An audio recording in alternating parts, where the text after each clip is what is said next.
Welcome to Breaking the Standard, where we are closing the communication and knowledge gap for the small business government contracting industry. I'm Aubrey Gainford, and today we have very special guest with us, Brian Chidester.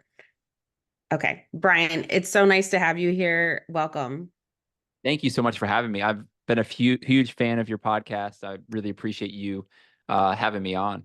Oh, well, thank you. I'm starting to listen to more of yours. Brian has a podcast called The Government Huddle, which I will link in the episode notes. But if you could just introduce yourselves for our listeners, that would be great. Sure. As you said, I'm Brian Chidester. I am the head of industry strategy for public sector at Adobe. I have a big passion around all things customer experience and the interrelationship between that and everything else. So I'm really excited to be at Adobe at a time when government has this hyper focus on CX. Hmm. But I mentioned interrelationship, and I know some of the things we're going to be talking about today sort of gets pushed down a little bit when you start talking about high level topics like CX. And this is where I love to geek out and get into some of these topics like this. So I'm very excited. Yeah, so this might be a little bit above my knowledge realm, so this will be interesting for me too. But what we're going to be talking about today is when it comes to compliance and the hurdles that surround that, and what can be done to really remove them, like moving forward. And you and I are very similar in the fact of providing like information and, anything that can help, small businesses and companies. So this is a really interesting topic. So let's talk about the hurdles first, I guess. Like what are some of those hurdles that come with compliance? And then do you think that I mean I this is probably a duh question, but does this inhibit and or prohibit, other opportunities for small businesses when they encounter that?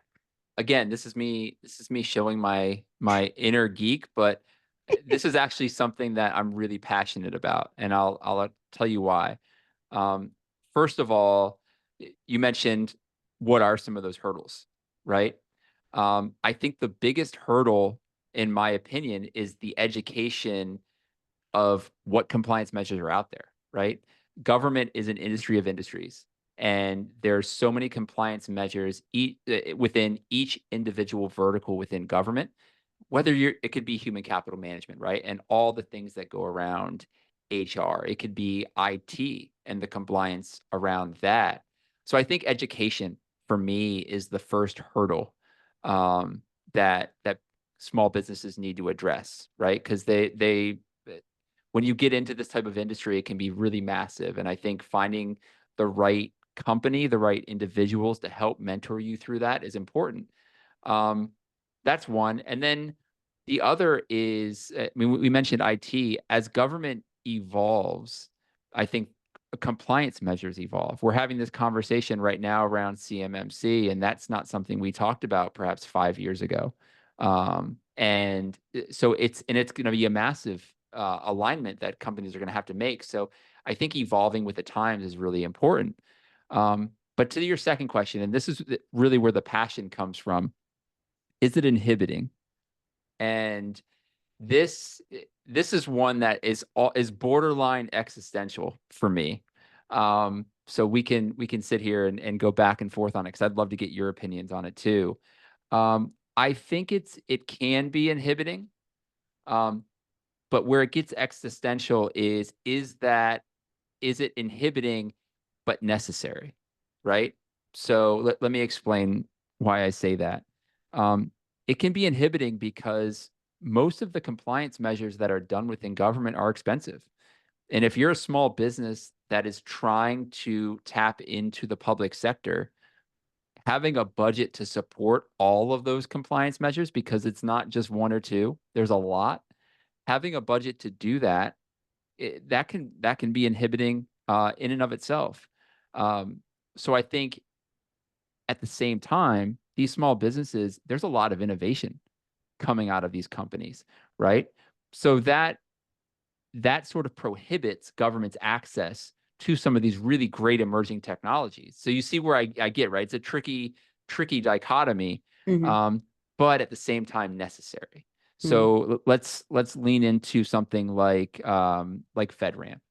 Well, as government shifts into not just a cloud first, not just a cloud smart, but a cloud all the time nearly posture, you have to have security measures in place. And I'm coming from the private sector, but I'll be the first one to tell you we have a bottom line that we have to hit, and that's generally, I don't want to say always the case, but I think companies will think that way, right? They want to make sure that they can minimize their expense and maximize the return.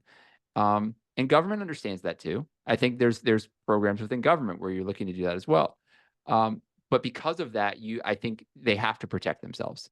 And FedRAMP does that. Same with CMMC. You have the biggest companies and the smallest companies that have to adhere to it.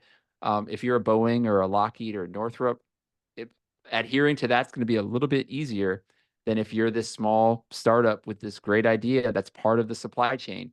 But it's also necessary because there are security implications that can be catastrophic for the government if it's not adhered to. So it's sort of a yes, it's inhibiting, but yes, it's necessary, but it's all one big challenge. I never thought about it like that. But you're right. Like it's necessary because especially if you're doing something that is connecting to a government system, Hmm. they have to make sure that, your system isn't going to cause some malicious issue or attack on Yep. our system. And if you're transferring data back and forth, then yeah, you need to be compliant with that. I didn't think about that though, that it's necessary, but it's also inhibitive because if you don't have the resources or the funds available to get there, then you kind of have to pivot and decide maybe if you want to go in a different direction with it. And I mean, I understand why we have FedRAMP. I'm not always the biggest fan of it, Yep. just because I feel like the government's behind, like and everybody knows it. We're way behind industry. Um, but I guess what would your recommendation be if a small business really wants to go after something where they have to be, FedRAMP compliant or CMMC, and they're trying to look at, okay, like what should I budget, or what should I take into account for this? Like how long does it take to really determine how to be compliant, because you have to have all of that figured out before you even approach going to the government, because the government doesn't have time for you to say, oh, I need 6 months to go get compliant and then come back. So like, Yeah. what does that actually look like? Because I am actually really interested, because I don't know the answer to this question. So Well, something I do want to address real quick, on the mhm. last thing you said. Yeah. Government is they're behind in some aspects, but I think they're ahead when it comes to compliance. Oh, And yes. and I'll tell you Yes. why. And it's not, I'm not saying that tongue in cheek either. Yeah. Yeah. Yeah. I know people could hear that as a joke, like, yeah, they are really restrictive. Um, but what I see across all different industries is groups within financial services, life sciences, pointing back and saying FedRAMP is best practice, and we're going to Mhm. start incorporating this into our kind of prerequisite requirements. We want that level of security in there. So I think NIST has done a really good job about understanding the controls that it takes for programs to be secure. They've gone through that entire process to understand that, and I think other industries are certainly recognizing that. I'm Now, glad you said that. I'm glad you said that. And I don't mean that they're behind in everything. I think there are just yep. certain things where like technology or innovation, they are behind, but Mhm. they're starting to come forward. But I'm glad you said that, because I didn't mean like across the board. It's just sometimes it feels like we're a little bit behind when it comes to government versus industry. But I'm really glad you clarified that. In some areas, yes. I mean, but you mentioned something around not having 6 months. Well, I mean, look what happened during the pandemic when companies in the private sector pivoted pretty fast. It wasn't Hmm. that difficult. I mean, I'm not going to say it was easy completely, but it was fairly simple for most companies to pivot and say, okay, well, you guys can stop coming to the office and we'll just use Zoom now, or Right. we'll use Teams and we'll figure all this out. Well, it wasn't as easy for government to do that. So I think there was a learning curve that had to be addressed. but kudos to government for doing a really good job on getting there. And I think that was a good lesson, and I think it's helped them become more responsive to those things and more more preparatory. Hmm. Um, Hmm. but to your question, I mean, what should small businesses do to anticipate some of these hurdles or some of these compliance measures? I think aligning yourself with a good partner is key. There's a lot of good groups out there. One, and I feel like I've mentioned their name all the time. They need to start paying me.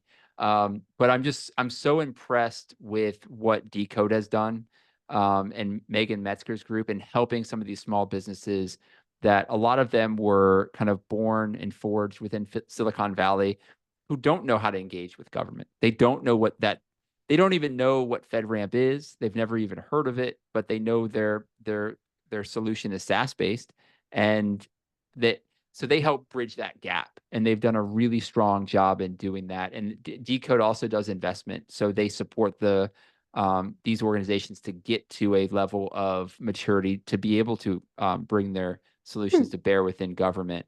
Another great one, and this is one that a lot of people know, is Caresoft. Oh. You can get a lot of education from them, a lot of support from them, and then a lot of matchmaking through a group like Caresoft, where they can kind of pair you up with the right partners. You might be a piece in a big puzzle for an SI that they can help. So I think finding a good partner um, is kind of the best advice I would give in terms of how to understand and anticipate some of these things, because partners can scale out maybe more than you can, and they have the experience, the scars, the bruises, from all of the challenges they face going through it, to be able to help bring that wisdom to bear. So you're not tripping over the same hurdles that they did on their path. I love that. And I think it goes to so many of the other conversations where smaller businesses can benefit from those relationships, not only from the resources, but past performance, all of these other things that they can use. And so this is a great example of, hey, how did you get through this? And then, this is what I had to deal with. So when you get there, maybe you can avoid this or you don't have to deal with that. So I know one of the hurdles you mentioned was education and knowledge. I know there are others, but what do you think could be done, I guess, to remove that hurdle? And you mentioned a couple of companies that are out there, but it seems like maybe that's just a missing that might need to be out there. And I'm selfishly saying that because I'm a huge advocate for education. So I'm always going to ask Yeah. where it can be put in. So I will tell you this. Generally, I'm of the mind that if it's important to you, you need to seek it out and get that information. Generally, um, I'm this might be a little bit of a faux pas, but I'm going to point to government here a little bit, and I'll tell you why. I don't think government does a good enough job of communicating outwardly in all different capacities. Most important one is all the great work that government is doing. If you have a private sector company that's doing great work, their marketing team, you're going to know about it because they are going to propagate that across the mountains, across the hills, everywhere. Government doesn't do that, but they do just as great, if not greater work on behalf of citizens out there, but nobody hears about it. They only see the front page of the Washington Post when things go wrong. I think that is an area that government needs to get a lot better at. We see the Ediment trust barometer, where trust in government is down. And I think that's a big piece of it. I think we are insulated from the great work that's happening. And I think if that was communicated out more, that would help trust in government increase. But at the same time, it's also a challenge with communication around compliance measures. And it's not just the what, it's not just the how, but it's also the why. And I think getting to understand why government is going through this helps organizations make that investment. I mean, I've sat in chairs where I need to build business cases around FedRAMP, right? That's just so glaringly obvious to me and everybody else within my industry that it's a necessity to be successful. But I need to build a business case to tell my CEO, my executive team, that we need to invest millions and millions of dollars in a program just to sort of have a hunting license within this space. That's challenging. Now, if I can point to the why that and government can help provide that, then that could go a long way as I build that business case. So that's just one example and a million different examples where that could be hugely beneficial. But I think education is important, and I think government certainly plays a part in being able to help industry keep up, evolve, and understand. Oh man, you said so many things that I was like, ooh, ooh, ooh. So I totally agree with the government piece. We I had an episode a long time ago. Somebody approached me and said, I want to talk about all the things that the government does well that they don't talk about, that you don't hear about on a regular basis. And so you're so right that, there are a lot of things that happen every day that don't go out in the public unless the company that wins the procurement and is doing this awesome work shares about it and says, hey, can I do a press release or whatever. So I totally agree with you there. I was thinking while you were talking what it would look like for the government to be able to put together some form of a like, this is what you need to be compliant, and every agency is a little different, which I know is a source of frustration. I totally understand. Like, depending on who you're working with, the system might be a little different. So maybe everybody needs to make something of this nature to be able to explain this is what you need, this is what it consists of.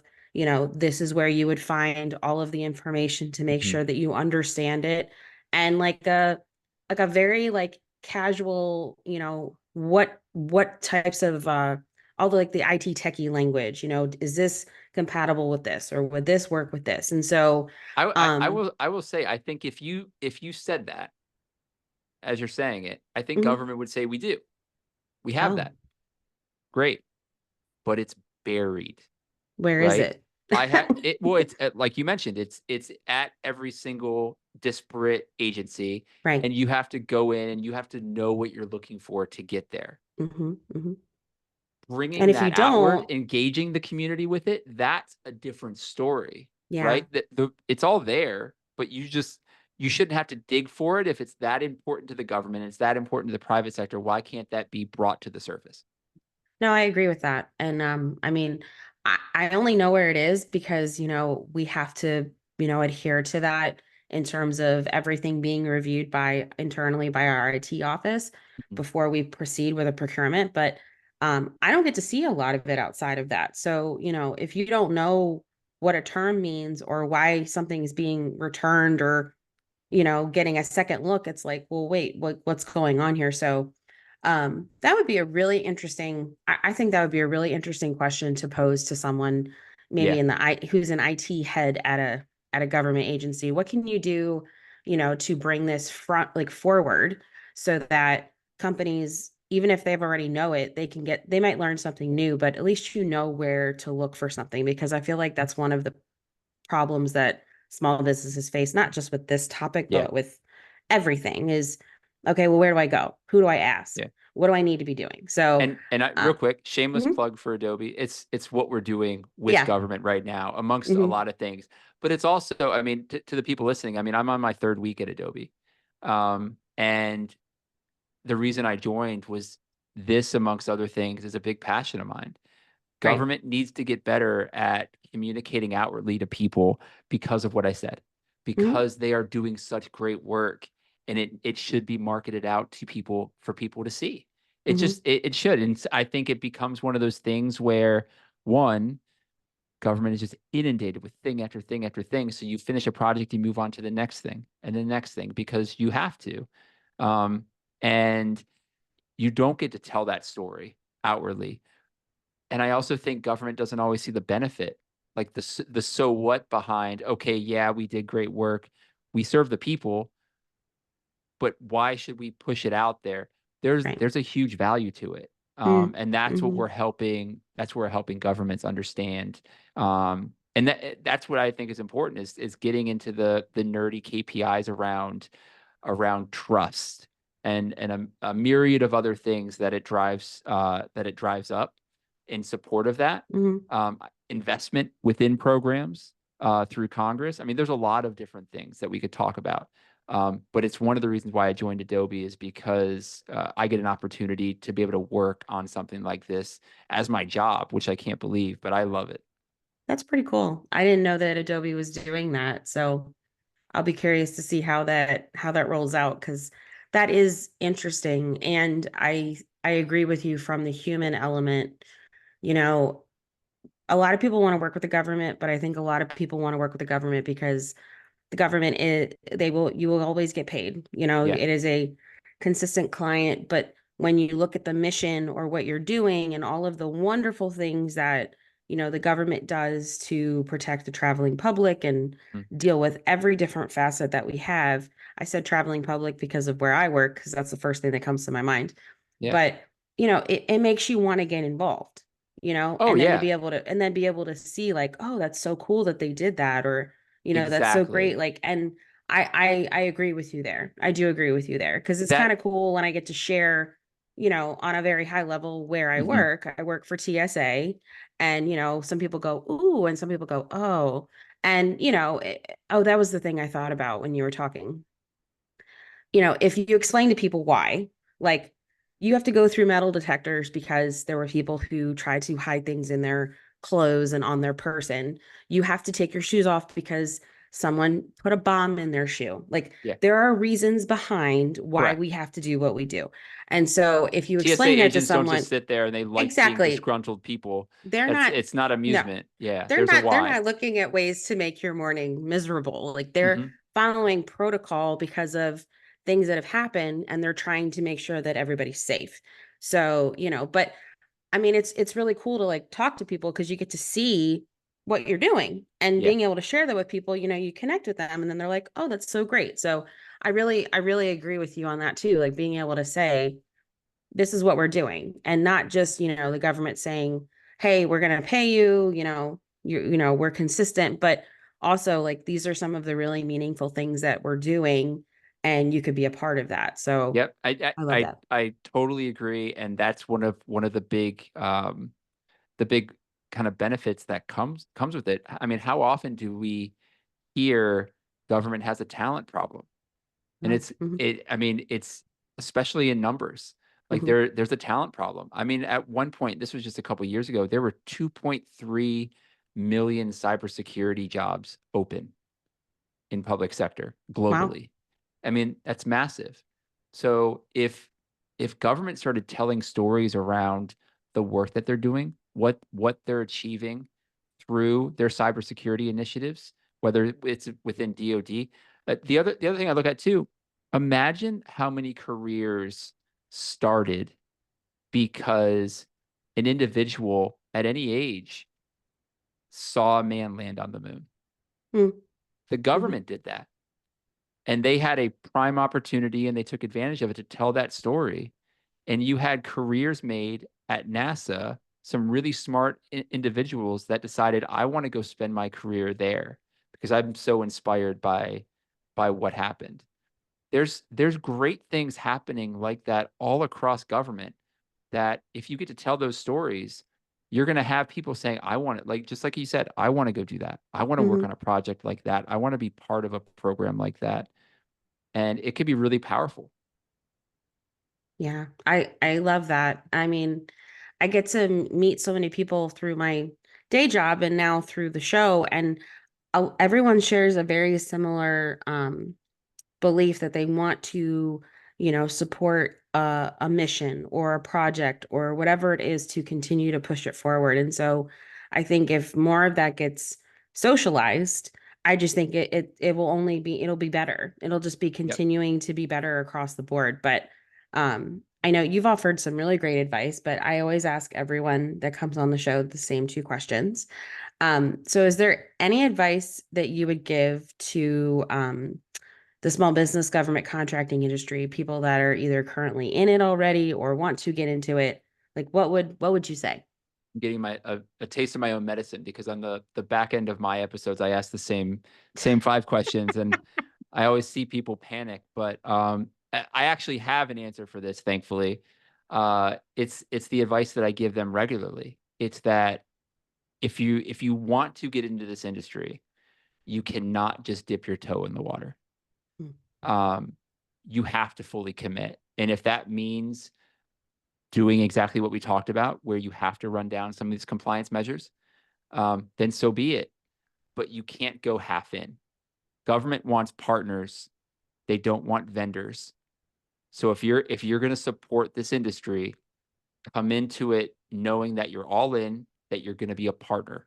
You're not just going to be a vendor selling at them, but and this is, it's a little militaristic, but it's a good visual for me, that you're willing to jump into the foxhole with them and Mm. fight those battles with them and achieve those missions with them. That's what they want.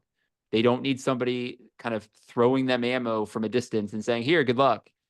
They need somebody in it with them. And that's the advice that I would give. I love that. And if our listeners want to get in touch with you, what would be the best way to do that? So if you want to check out the podcast, you can go to governmenthuddle.com. Mhm. I invite you to go there. I write articles fairly regularly, but you can check out all the episodes on there. I think I just published episode 147. So there's a lot of content in there. Hopefully you find something you like. And otherwise, LinkedIn. And Mhm. I love when people reach out and send messages on LinkedIn, because it gives me an opportunity to engage and meet people, learn from them. That's been the biggest thing I found, not just for the podcast, but also uh, over the course of the pandemic. And now obviously we're out of the pandemic, but just the willingness for people to reach out, but also when I reach out, the people that want to help. Our community is so incredible, Mhm. the government contracting community. And I think just being willing to put yourself out there and introduce yourself, say hi, ask questions of people that you might not know. Um, that's how I've forged some really great friendships, really great relationships. But long way of saying, please reach out. I would love to have a conversation with anybody. I will make sure to link Brian's LinkedIn information as well as the podcast. He has a ton of really interesting topics and guests that have been on. So make sure to go check it out. And then if there's anything that we were talking about and you have questions about, or if there's a topic that I haven't covered yet and you really, really want to hear about it, please shoot me an email at breakingthestandard@gmail.com and make sure to go follow us on LinkedIn and Spotify. Until next time, bye.